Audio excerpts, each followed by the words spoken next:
All right, Ultimate Hoops Nation. My name is Reid Nelson. I'm joined by Izzy Alcafas. How are you doing tonight, sir? Good. Where's your wig? It's in the bag. Got put away. You got put away? Well, Did you get it from a wig shop, like a real nice wig shop? No. A coworker brought it last year and gave it to me, and I just rocked it for Halloween, and I kept it. Okay. Well, you looked good tonight. Fob FIve did not look good. You guys lose by a lot. A disappointment, to say the least. Talk about that game. It was just a bad shooting performance by Fob, and they kept leaking out off our misses, and it wasn't even like Zhao or Noe that are leaking out. It's like Greg and Kevin and Derek getting these layups in transition, especially Greg. He must have had 6 to 8 points just off transition layups. Us putting up a shot, him leaking, nobody getting back, and then you can't give up easy points. We even had a stretch. We call a timeout. We come out of the timeout. We make a three, and then they somehow have a transition layup the other way. It was that kind of defensive performance by us. It's very uncharacteristic of Fob. We typically play pretty good defense for most of the game, and we were missing wide open threes. Bad defense by the Avengers. We just could not capitalize. And it happens. When you shoot that many threes and it's not your night, you can't. We wouldn't be able to beat the Squids tonight. So you and I, we haven't really had a This Week in Wrecking since the championship game last year. So there's a couple topics I want to gloss over before we continue. The New Jersey rule. How do you think it's been going so far? And I know you won't give me the politically correct answer like Derek Batista last week, although I really appreciated Derek's answer. What's your answer? What's your thoughts? Well, as long as it works, I'm all about it. I just have a feeling that eventually it'll start like every kind of rule that we've had the Paul Ferber elbow rule was your rule, with all due respect. It was never. I know that's what is in your head. That's not what I was talking about at all. I'm just saying in general. But give me an example of another rule that we don't enforce. This rule will eventually fade. I disagree. We'll see. Jury's still out. But I like the idea, and my teams have jerseys, so I could care less. I'd like to see everybody else having jerseys. I think it would be great. But it's going to be hard to really police this, unless Aaron and you are here, it's going to be hard to police it, because if you think about it, the refs don't police it. And if Aaron's entering stats and somebody else if you're doing stats on the other court and we have a jersey tech over here, it's got to be consistent. And if there's only a couple people policing it, I don't see how it's going to last for more than a season or two.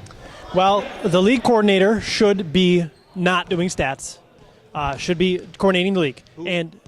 And we're going to do a good job on that. I can assure you that we're going to do a good job on that. Who is the league coordinator in Fridley? Tonight, we had... No. Who is the league coordinator in Fridley? TBA. So He's a real nice guy. So how is TBA going to police... Super nice. How is he going to police it if he's not here? He's nice, but how is he going to police it? Well, he's not here yet, and he will be here. So, Moving on. Okay, last night, now I talked a little bit about this with Briggs as well, but we had a blowout. The number one seed fell, or the Players Committee one team fell pretty easily. Talk about, I don't want you to give me a full breakdown of that game, but were they really a one seed? Well, correct me if I'm wrong, but I think the Gorillas were the one seed based on the Players Committee. My and apologies. Them was number one in Brandon Lorcott's rankings. My apologies. No, it's fine. So ask me the question again, because I lost my train of thought. In general, the game of the night last night, you thought about, what did you think of that game? Turnovers, sloppy, ugly, Rebels basketball. They played Terry Gerard, I think his name is, Gerard. He started off the game with 3 straight turnovers. I checked the box score, and he only had 3 turnovers at the end of the game, so I'm surprised that he held on to it the rest of the way.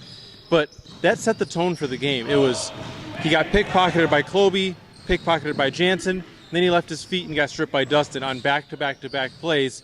And them just kind of chased the game even when the game was a 2-point game, it felt like them was always chasing, and they didn't have to.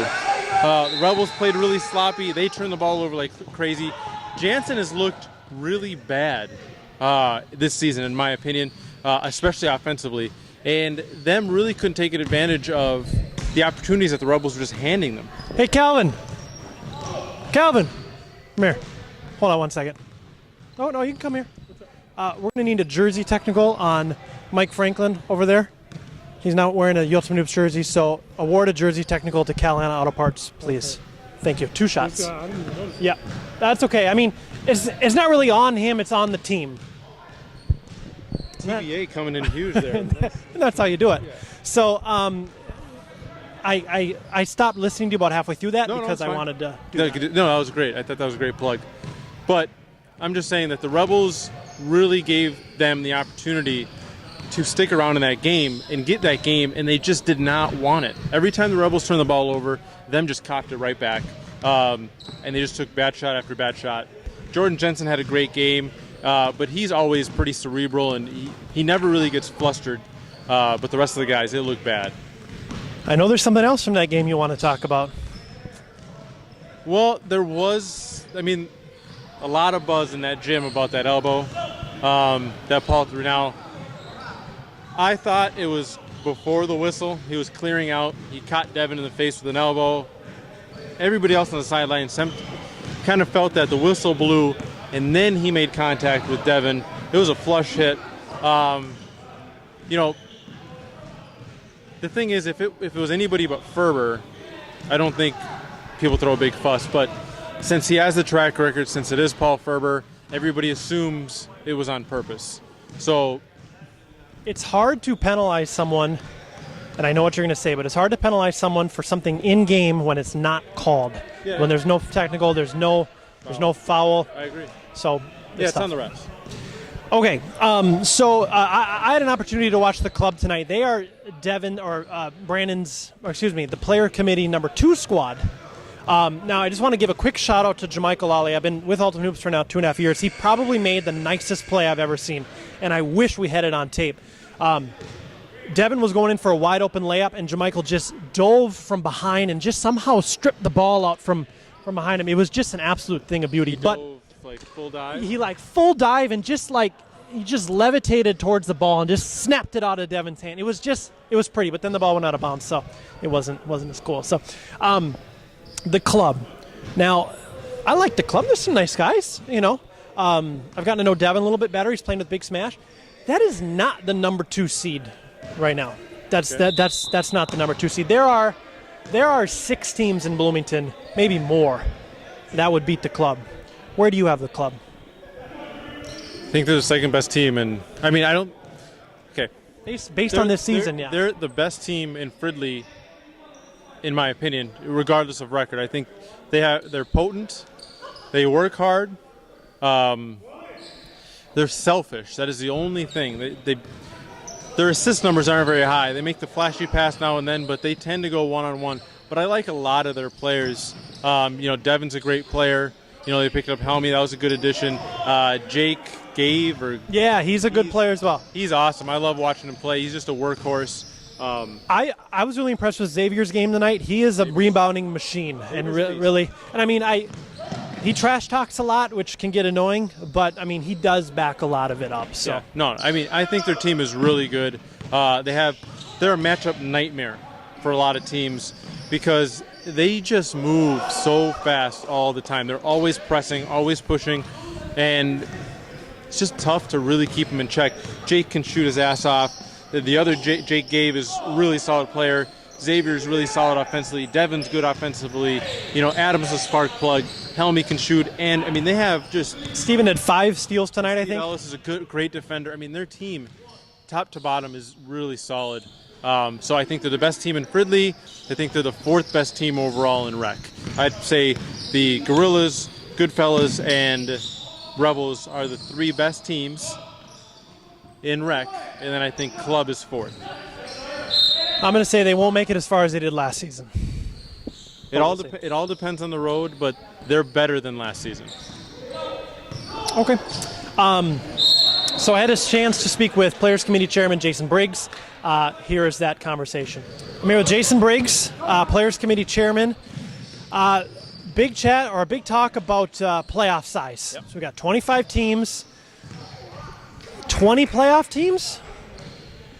The mostly conservative in me would like to do survival of the fittest and go 16, maybe 12, maybe 8. Okay. But we're going to bulk back up more teams next season. We've been doing 20 forever. I think 20 should be the minimum. So, well, at least we'll get a fresh face or two in. My thought is if we're going to do 20, why don't we just let everybody in? And because for me, it's like we either make it a challenge to get in, make it 16, or just let everyone in. Just get everyone a chance. The buys are one key thing, too, though. Because then all of a sudden you're having the 9 seed and the 10 seed and the 11 seed playing games against the Barracudas, the Squids, and the other Squids. Well, not necessarily, because if we had 25, we'd have to eliminate how many? 9? Yeah, because we'd have to get down to 16. So yeah, you're right. We'd have to play 9 playing games to eliminate 9 teams. That would go 18. That'd be the 8. Yeah, the 8 seed all the way down. 1 through 7 we'll get a bye. Everyone else will be playing. Not ideal. Not ideal. And I think even with this, the Titans, the Splash Brothers, the Squids 2.0, the pull that, and the Barracudas, one of those teams is going to make it. One of those teams is going to make the playoffs, and that in and of itself is huge, that we're going to get one of those teams in, because the Squids have a realistic chance of making the playoffs. When have we ever been able to say that? You made the Avengers Fob FIve game a real snooze fest tonight. Thank you for that. Talk about the win. I mean, it was expected. We hate Fob FIve more than expected. anything. Yeah, absolutely. By who? By our team. Not by Nikki Baggs, who was doing the prediction, but we really hate Fob FIve with a passion. Love the guys off the court, but on the court they are just miserable to play with. And so we decided, we brought it one game this season against the Barracudas. We've coasted the last 2 weeks. One we won, luckily, at the end. One we got our butts kicked. So we said, listen, if we play hard the whole game, we're not going to get beat. And we decided to do that. Rebels gave up 28 points only to them. I believe it was 18 with 10 or 12 minutes left to go in the first or second half. Talk about their defensive performance. It was pretty incredible, and I don't play much for the Blue Chips, so I get to spend some time on the bench watching the other game too. But no, it was 9 points at halftime. They really softened up in the second half and allowed 19. I think the Rebels were kind of offended by the idea that was the best rivalry in rec, but you got to kind of take into consideration who put that out there. And Brandon, he's a sweet kid and everything, but that was a pretty stupid comment. The games are fiercely competitive, but you've got to win more than one time. Yeah, them's only won once. Once. And we got a great running man out of Kevin Becker out of the deal, and that was great. But Rebels, them, even though they don't like each other, it's not the best rivalry in rec. And I think Rebels decided we're going to squash them. Another key factor is them, Final Four 2 seasons ago. Championship game last season. There is such a thing as a regular season hangover, or a playoff hangover that carries into the regular season. When your last few games have been amazingly important, and then you take a few weeks off and you come back and you're just kind of pumped for the playoffs, you do go through the motions a little bit. And I'm not saying they would have beat the Rebels anyway, but I do think they're a little lackadaisical already. Well, it's like on a video game when you get to the end guy. Right. And then you get all pumped up for that. But right. then he beats you, right. Then you got to start over right. again at the beginning because you missed a save point or whatever. So, all right, thank you, Mr. Briggs. You're very welcome. Appreciate it. That was Jason Briggs. We talked playoff size. We've got 25 teams in rec. We're probably going to end right at about 20 teams in the playoffs. My thought was, why don't we just let everybody in? If we're going to let 20 in, why don't we let everybody in? Tell me why that's a stupid idea. Well, the regular season has to mean something. Well, it's not meaning much when you're letting 20 teams in. There'll probably be a 2-win team in the playoffs then. 20 is always the minimum that you make. There's still 5 teams that aren't making it. Well, I'm asking for a maximum of 25. I'm saying if you got 20, just let 25 in. Why? Because you should do either 16 and make it mean something, or just let everybody in. Get everybody a chance. Why? Why not? I asked you why. You have to answer the question. Because I said to give everyone a chance. I already answered your question. Why is it 16 or 25? Because you either make the regular season mean something, or you make the regular season meaningless. And 20 is right in the middle where it's like, eh. That's why it's they call that a happy medium in the biz. But okay, I guess you put me in a small box there, but I'm going to say 16 or 25. UH Nation, tell Izzy how silly he is there. So I'm sure UH player will chime in. Maybe set it up yet. We'll talk off air. All right, see you after hoops.